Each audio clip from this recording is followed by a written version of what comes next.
that's actually bad. It should actually be, I should have an option to select various permissions. Actually, when you install an application on an Android device, you have a permission option where you have 10 or multiple number of permissions which an application is asking for. Either you accept all or you don't accept all. So it's all or none. So if you don't accept anything, application won't install. If you accept all, application get installed. Does that include root? See, routing is not actually wrong. Does that include wrong access? No, that will actually be routed through SU. So you get a root access, and then you will access the ROM contents.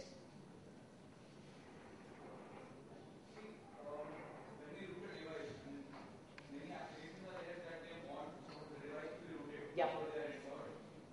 So suppose we root a device, we install the application, and later we unroot the device. So the installed application will remain installed, or it will be again on. See, basically how routing works. I think there is some confusion on routing part. I'll just clear that out. Routing basically, when we are talking about that we're routing a device, what we are actually doing is we have a running OS. We cannot switch user. We cannot switch our user mode to root user. Why we cannot switch it? Because we do not have SU binary available, which is actually the binary which allows you to change your user level.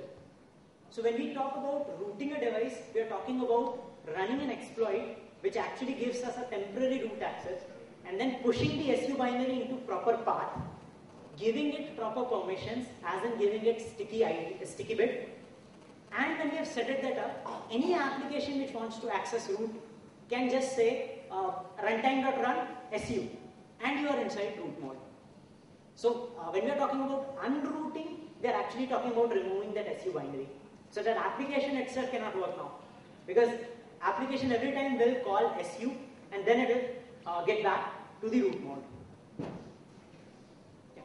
You said that custom ROMs that were downloaded by unsuspecting users leaked out all the information. Now, did that leakage primarily happen because there were some malicious apps configured around? See, it's not that every custom application leaks out information.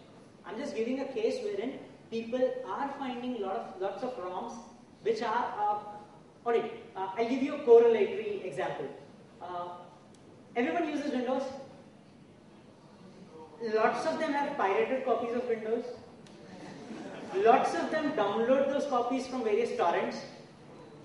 Are you actually aware that those torrents are from legitimate, or there is no malware pre-embedded in those ISO files? Similarly, we have large number of custom ROMs, which are basically customization on a large number of levels. Are we actually aware that the custom ROM we are downloading does not have a malware installed in it? That's where the part where you can do an analysis comes in. And the information leakage, it actually depends upon what it is right now. Like carrier IQ, if we talk about carrier IQ, that was primarily for US region. US carriers were having that. Even in that case, if you have moved out from the stock ROM, which is the default installed ROM, if you have moved to Cyanogen, Cyanogen does not have carrier IQ pre-installed or pre-configured on it. Google phones do not have carrier IQ in it. So those are pretty much safe. Any forum you know which gives pretty safe ROMs? XGA developers have a good reputation. Till what I have checked in past 1 year, I have not found kind of an infection. But then you have to go by the names. There are 2 or 3 developers in every forum, every section of forum, which are considered as recognized developers, which have the basic ROMs. Like what happens is, let's say I'm a recognized developer on XDA. I publish a ROM.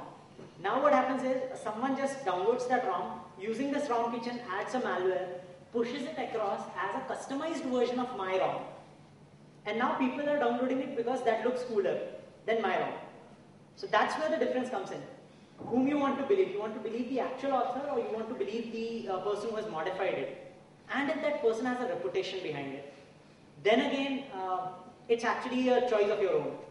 You are having a risk there. And same goes for the stock ROMs also.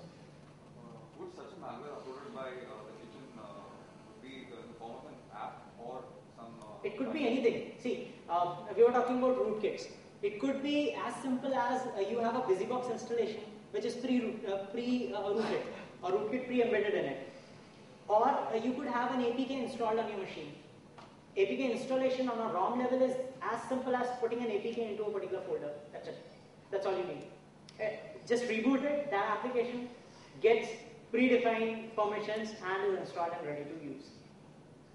You don't even need to do that accept permissions screening. So best practice would be if you are installing any APK, decompile it, check the code. If you are installing any ROM, use the kitchen, understand it, then go ahead. First option would be prefer authorized medias, go with your market apps. At least they have certain authenticity behind it. Then if you look at various custom ROMs, look at the background of the person. Understand if that app is that much. And then it also, there is one more aspect to it. You're trying to protect your system from malicious activities. Do you have the capacity to do malicious activities? You're having an Android phone which does not have an internet connection. You're only using it to call, and that too only you dial a number and that's it. There are very less chances that your device can actually cause malicious activities. So it also depends on what your use case is and what your paranoia level is. Like there was one question, what ROM you are using. I'm using my own self-customized ROM. Why? Because I do not believe on someone else customizing stuff for me. So I'm downloading the source code, I'm compiling it, and I'm using that particular ROM. So you're auditing the source code? Yeah? You're auditing the source code? Yeah, I have already customized my own ROM. No, your question was audit source code. You already built the source. You're trusting the source code you downloaded to create your custom ROM. That I'm downloading from Google repositories. You trust their servers to be safe.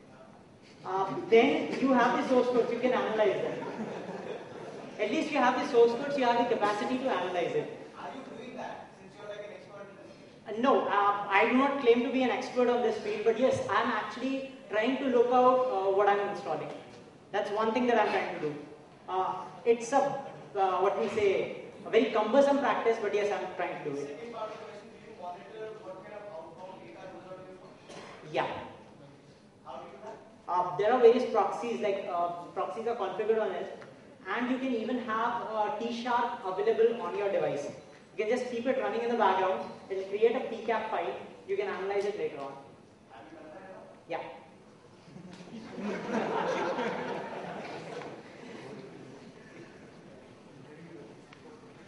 Any more questions? Your question answers were longer than your presentation.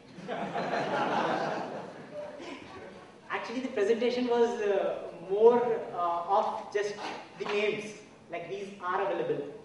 The main motive I have not demonstrated anything out on a more concrete manner is, we have 5 different presentations lined up looking at various aspects of all what I was discussing.